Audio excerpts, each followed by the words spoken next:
চট্টগ্রামের বাকলিয়া এলাকায় 4 বছরের শিশু ফারিয়াকে যে ধর্ষণের ঘটনা ঘটেছিল এবং যেই ধর্ষক অভিযুক্ত যিনি ধর্ষক মনির, তিনি এতক্ষণ পর্যন্ত পুলিশ হেফাজতে একটি ঘরের মধ্যে অবরুদ্ধ ছিলেন। কিছুক্ষণ আগে এখানে টিয়ার গ্যাস ছুঁড়ে এবং ছোটগুলি ছুঁড়ে যে সকল স্থানীয় বিক্ষুব্ধরা আছেন তাদেরকে সেখান থেকে সরিয়ে দিয়ে অর্থাৎ ফাঁকা করে দিয়ে পরবর্তীতে এখান থেকে তাকে কিছুক্ষণ আগে তাকে পুলিশ হেফাজতে থানায় নিয়ে যাওয়া হয়েছে। আমরা সেটি দেখাবার চেষ্টা করছি। যে বিল্ডিংটিতে এতক্ষণ পর্যন্ত সেই অভিযুক্ত অবরুদ্ধ ছিল, সেখান থেকে কিছুক্ষণ আগে তাকে সেখান থেকে নিয়ে যাওয়া এবং সেই বিল্ডিংয়ের সামনে বিক্ষুব্ধ জনতা এখনও আছেন। তারা সেখানে স্লোগান ধরছেন, পুলিশকে বিভিন্ন ধরনের অকথ্য ভাষায় গালিগালাজ করছেন। আমরা সেটি দেখতে পাচ্ছি। তারা ভুয়ো দুই দলি দিচ্ছেন।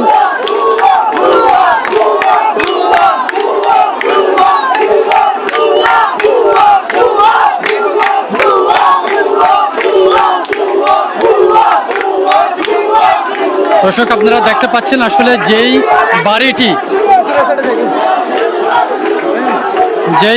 বাড়িটিটা এতক্ষণ পর্যন্ত অবরুদ্ধ ছিল অভিযুক্ত, সেখান থেকে কিছুক্ষণ আগে তাকে নিয়ে যাওয়া হয়েছে বলে আমরা শুনেছি। এখনো পর্যন্ত সেই ব্যাপারে নিশ্চিত নই, তবে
দর্শক, আপনারা দেখতে পাচ্ছেন যেই এলাকাটি অর্থাৎ কোতোয়ালি থানার শাবলা গেট এলাকায়, সেখানে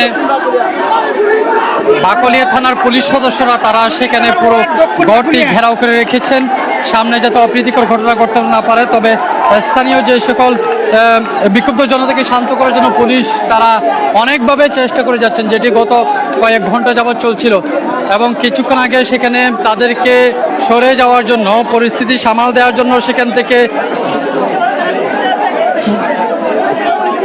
সাউন্ড গ্রেনেড ছোড়া হয় এবং সাউন্ড গ্রেনেডের পাশাপাশি টিয়ার গ্যাসও ছুড়ানো হয়েছে এবং ছড়া গুলি ছুড়ার অভিযোগ আমরা শুনতে পেরেছি। এতে কিন্তু অনেকখানি ফাঁকা হয়ে গিয়েছিল পুরো জায়গাটি। পরবর্তীতে আবারও সেই জায়গায় বেশ কিছুক্ষণ পর, অর্থাৎ প্রায় 25 থেকে 30 মিনিট পর আবারও স্থানীয় বিক্ষুব্ধ জনতা আবারও সেই ঘরটির সামনে আবারও চলে আসেন।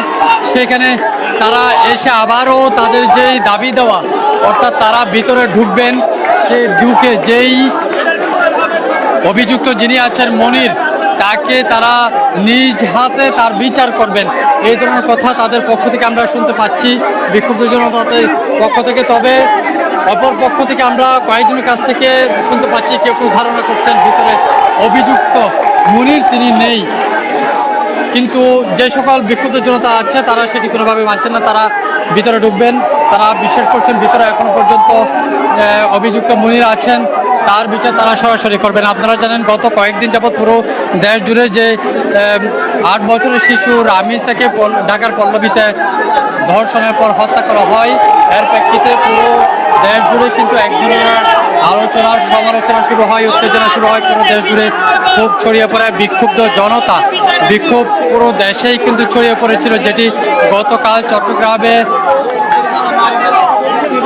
মোমবাতি প্রজ্বলন থেকে শুরু করে মশাল মিছিল সহ বিভিন্ন মাধ্যমে কিন্তু তারা তাদের ক্ষোভ প্রকাশ করেছিলেন। কিন্তু এর মধ্যে কিংবা তার রেশ কাটতে না কাটতেই যে আরও একটি ঘটনা সৃষ্টি হলো, সেটি চট্টগ্রামের বাকলিয়া থানা এলাকাধীন যেই শাবলা গেট এলাকাটি রয়েছে সেখানে, এবং এটি আরও মর্মান্তিক যেহেতু এই শিশু পারিয়ার বয়স মাত্র 4 বছর, তিনি এখনও স্কুলে যাওয়া শুরু করেনি, কিন্তু এর মধ্যেই তার উপর যে নৃশংসভাবে তার উপর যে ঘটনাটি ঘটানো হলো সেটি স্থানীয়রা মানতে পারছেন না।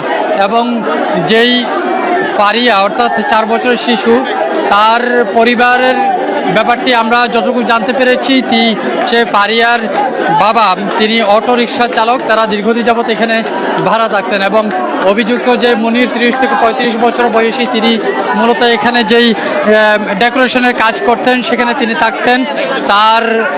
তিনি বিবাহিত, তার 2 জন সন্তান আছেন বলে আমরা স্থানীয়দের মারফতে আমরা জানতে পেরেছি। তবে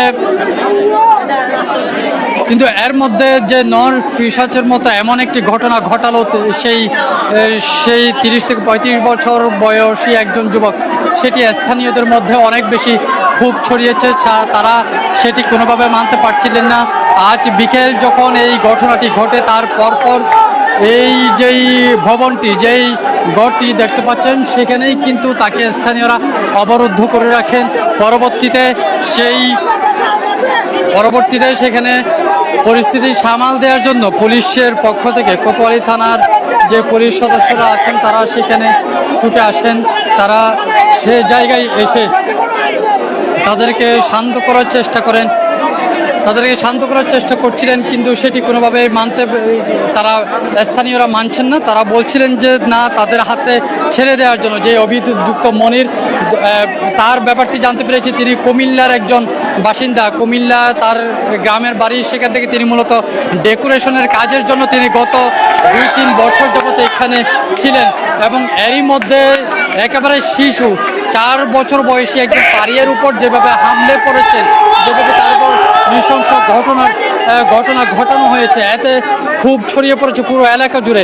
তারপর যে সন্ধ্যা লাস্ট 1 ঘন্টা আগে এই যে এলাকাটি যে পরিস্থিতি সামাল দিতে না পারে, উত্তপ্ত পরিস্থিতি সামাল দিতে পুলিশ সদস্যরা পুলিশ সদস্যরা তারা সেখানে গুলি ছুড়েন। গুলিতে কিন্তু একজন সংবাদকর্মী সহ কয়েকজন আহত হয়েছেন বলে আমরা জানতে পেরেছি এবং একই সাথে সাউন্ড গ্রেনেড ছোড়া হয়, এতে ফাঁকা হয়ে গিয়েছিল। কিন্তু পরবর্তীতে ফাঁকা হয়ে যাওয়ার পর কিছুক্ষণ পরেই কিন্তু আবারও বিক্ষুব্ধ জনতা সেই ঘরটির সামনে আবারও চলে আসে। এতে আশঙ্কা করা যাচ্ছে যে যেই ভবনটিতে অবরুদ্ধ ছিলেন অভিযুক্ত তিনি এখনো সেখানে আছেন কিনা। অনেকে বলছেন নাই, কিন্তু স্থানীয় বিক্ষুব্ধ যে সকল জনতা তারা বলছেন যে তিনি এখনো ভিতরে আছেন। এতে কিন্তু যে সকল বিক্ষুব্ধ জনতা আছেন তারা এখনো পর্যন্ত ভিতরে ঢুকার পক্ষপাতী, তারা ভিতরে ঢুকতে চান, ঢুকে যে অভিযুক্ত তাকে সরাসরি তার বিচার নিজ হাতে তুলে নিতে চান তারা। অর্থাৎ ধর্ষকের যে বিচার সেটি যেহেতু কোনোভাবেই সেভাবে সামনে আসছে না, সেভাবে দৃশ্যমান কোনো বিচার যেহেতু দেশের প্রশাসন সেভাবে করছে না বা দেখা যাচ্ছে না, তাই তারা বলছেন যে তাদের হাতে ছেড়ে দেওয়ার জন্য এবং সেই বিচারটি তারা সেটি করবেন। এখনো পর্যন্ত ভিতরে তিনি আছেন কিনা সেই ব্যাপারে আমরা জানি না, তবে পরিস্থিতি হচ্ছে এখনো পর্যন্ত বাইরে বিক্ষুব্ধ জনতা আছেন, তারা কিন্তু স্লোগানে জানান দিচ্ছেন যে তাদের দাবি দেওয়া পুলিশের উদ্দেশ্যে তারা বিভিন্ন ধরনের দুই করছেন।